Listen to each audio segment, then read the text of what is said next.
Hello बच्चे लोग, this is Ashish from plus minus academy and welcome back to सवाल number 8। Right. तो इस धांसू सवाल नंबर 8 की खास बात यह है कि इस क्वेश्चन में लगता है लॉजिक। राइट। किस तरह से आप लॉजिकली एक क्वेश्चन को डिकोड करते हो, फिर उसके बाद उसमें जो भी रिस्पेक्टिव टॉपिक है, चाहे वो सीक्वेंस एंड सीरीज का कंसेप्ट है या फिर पीएनसी का कंसेप्ट है, वो आपको लगाना पड़ता है। तो without wasting any more time, let us try to learn and conquer this particular concept। तो फटाफट से मैं तुम लोगों के साथ में शेयर करता हूं मेरा screen. In the meantime share and subscribe to my YouTube channel. तो सवाल नंबर 8 हमारी स्क्रीन पर हमारे सामने है। सवाल क्या कह रहा है? There are n lines in the plane, no two of which are parallel, no three of them are concurrent. है ना? देखो, अच्छी बात है यहाँ पे। अगर मैं लॉजिकली सोचूं, है ना, कभी भी आप जब लाइंस की बात करते हैं, ठीक है, नहीं तो कोई भी दो लाइन पैरेलल नहीं होनी चाहिए, कोई भी तीन लाइन कॉन्करेंट नहीं होनी चाहिए। ठीक है। अब वो बोल क्या रहा है? ये जो एन लाइंस है ये प्लेन को डिवाइड कर रही है कुछ पार्ट्स में, और मुझे उस पार्ट्स के बीच का कुछ तो रिलेशन निकालना है। A N plus one, A N minus one, या फिर ए सिक्स एट एन, जो भी पूछा है। मतलब ऑप्शंस को अगर मैं देखूं तो मुझे ए एन निकालना है, कितने पार्ट्स होंगे, है ना। अब देखो, जितनी ज्यादा लाइंस होती जाएंगी, ऑब्वियसली हमें मालूम है कि उतने ज्यादा पार्ट्स होते जाएंगे। तो इस तरह के क्वेश्चन में होता क्या है ना, कि यहाँ पे देखो, आप इस क्वेश्चन को एक चैप्टर स्पेसिफिक नहीं बता सकते कि यार कैलकुलस का क्वेश्चन आया है, या फिर नंबर सिस्टम का क्वेश्चन है, या फिर ये सीक्वेंस सीरीज का क्वेश्चन है। This is purely logic, how you comprehend a question. Right. तो यहाँ पे आपकी एनालिटिकल अप्रोच काम में आती है कि आप किस तरह से इस इक्वेशन को कॉम्प्रीहेंड करके आप वो इंफॉर्मेशन गैदर करते हो। तो very first step towards these kind of questions is कि आप पहले क्वेश्चन को समझो कि बोल क्या रहा है। अभी जो हमने किया ना, हमने सिर्फ क्वेश्चन की इंग्लिश को पढ़ा है और उसको मैंने हिंदी में समझा है। अभी मैंने ये नहीं समझा है कि एक्चुअली में हो क्या रहा होगा वहां पे। राइट। तो मैं समझाता हूँ, मैं बोलना क्या चाह रहा हूँ कि क्या हो रहा है वो हमें समझना पड़ेगा। देखो बच्चा लोग, सबसे पहले क्या करेंगे, समझो कि यार एन लाइंस प्लेन को कैसे डिवाइड करेंगी। मान लो मैंने एक लाइन बनाई। राइट। एक लाइन बनाई तो प्लेन कितने पार्ट्स में डिवाइड हो जाएगा? लाइन का इधर, लाइन का इधर, दो पार्ट में डिवाइड हो जाएगा। अगर एन मैंने वन लिया तो, चलो एन अगर दो ले लूंगा तो क्या हो जाएगा? One two three four. Right. तो एन अगर मैंने टू लिया तो मेरे पास कितने पार्ट्स आ गए? फोर पार्ट्स आ गए। चलो एन थ्री लेते हैं। तीनों कॉन्करेंट नहीं होनी चाहिए, तो मैं यहां से पास नहीं कराऊंगा। राइट। और पैरेलल तो बिल्कुल नहीं होनी चाहिए। तो तीसरी वाली लाइन को मैं यहां से ऐसे पास करा देता हूँ। ठीक है, ये एक पॉसिबिलिटी होगी। फटाफट से काउंट करते हैं। अगर एन को मैंने थ्री लिया तो मेरे पास टर्म्स कितने, सॉरी एरियाज कितने आ गए? One two three four five six seven. Seven आ गए मेरे पास। एन को फोर करके भी देखते हैं। देखो, लॉजिकली मैं ये सब क्यों कर रहा हूँ, है ना, बिकॉज सोच के देखो। ए सिक्स ए टेन पूछा है। अब ऐसा तो ना कि मैं छह लाइंस बना के काउंट करूंगा। मान लो यार तुम छह लाइन बना के काउंट भी कर लोगे तो ए दस कैसे करोगे? चलो यार, तुम्हारे पास इतना टाइम है, तुम 10 लाइन बना के भी कर लोगे। फिर ए एन। तो कहीं ना कहीं मुझे पहले से पता है इस क्वेश्चन को, कि कुछ ना कुछ तो पैटर्न, कुछ ना कुछ तो स्टोरी मिलेगी मुझे यहाँ पे।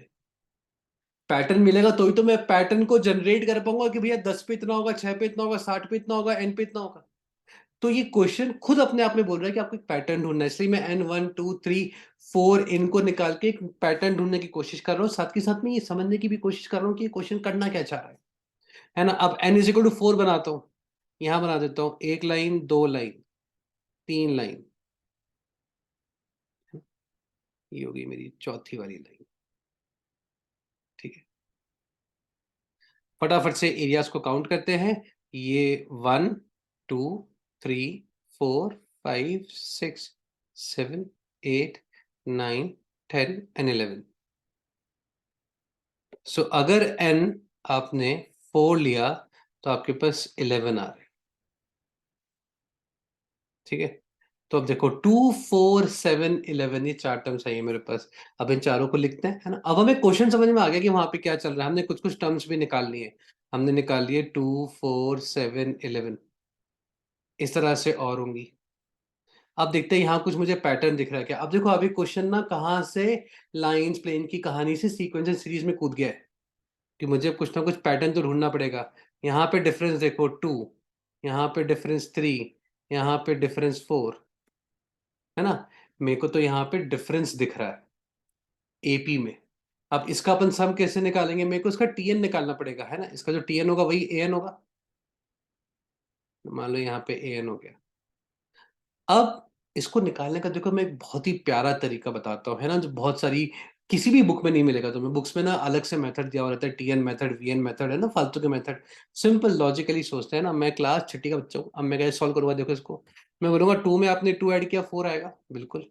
2 में आप 2 + 3 ऐड करोगे तो आपको 7 आएगा। 2 में आप 2 + 3 + 4 ऐड करोगे तो आपको 11 आएगा। मतलब अगर मुझे फोर्थ टर्म निकालनी है तो 2 में 2 + 3 + 4 करना है। फिफ्थ टर्म निकालनी होगी तो 2 में 2 + 3 + 4 + 5 करना पड़ेगा। सिंपल सी बात है ना। सिंपल सा ऑब्जर्वेशन करो। तो अगर मुझे an निकालना होगा तो मुझे क्या करना पड़ेगा? 2 में ऐड करना पड़ेगा 2 + 3 + 4। फोर्थ टर्म के लिए 3 होता है, थर्ड टर्म के लिए 2 होता है, तो nth टर्म के लिए इस ब्रैकेट में क्या होगा? n - 1 टर्म्स होंगी। देखो आया ना बच्चा लोग समझ में? इसका सम निकाल दो। टू टू से सम है, राइट। 1 से सम का तो मुझे फॉर्मूला पता होता है ना। हमें पता है सिग्मा आर कितना होता है? n into n plus 1/2।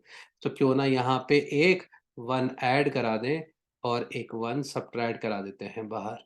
तो अब 1 ऐड कर दे तो पहले n - 1 टर्म्स थी। अब 1 ऐड करने पे कितनी टर्म्स हो जाएंगी? n terms. तो इस ब्रैकेट के अंदर क्या हो जाएगा? 1 से लेके n टर्म्स तक का sum, which is nothing but n into n plus 1/2। और एक बाहर बैठा है हमारा -1। ये मेरे पास सिंप्लीफाई होकर कितना हो जाएगा? 1 + n into n plus 1/2। LCM ले लो इसका तो अपने पास हो जाएगा n into n plus 1 plus 2/2। This is equal to a। ठीक है। अब मुझे A6 और A10 निकालना है ना। अब मैं हर चीज चेक कर सकता हूँ। देखो यहाँ पे ये आ गया तो फिर तो मेरा क्वेश्चन सॉल्व हो चुका है। A6 निकालने के लिए मैं क्या करूंगा? n को 6 डाल दूंगा। तो A6 कितना हो जाएगा? यहाँ डाल दो। 6 इंटू 7 कितना हो जाएगा? 42। 42 + 2 इज 44। 44/2 इज 22। A10 कितना हो जाएगा? 10 इंटू 11 110। 112। 112/2 कितना हो जाएगा? 56। तो A6 22 हो गया और A10 56 हो गया। 22 और 56 बिल्कुल। ये दोनों ही मुझे करेक्ट आंसर्स दिख रहे हैं। अब इनमें भी चेक करना है मुझे। an और an - 1 में रिलेशन ढूंढना है, क्या आ रहा होगा an और an - 1 में। ठीक है। an पता है अपने पास। चाहो तो यहां से an - 1 निकालो या चाहो तो यहां से भी कर सकते हो। ऑब्जेक्टिव क्वेश्चन है, मैं ऑब्जेक्टिव अप्रोच भी लगा सकता हूँ कि यार दोनों के बीच का डिफरेंस कितना होगा। a2 - a1 कितना आ रहा है? 2।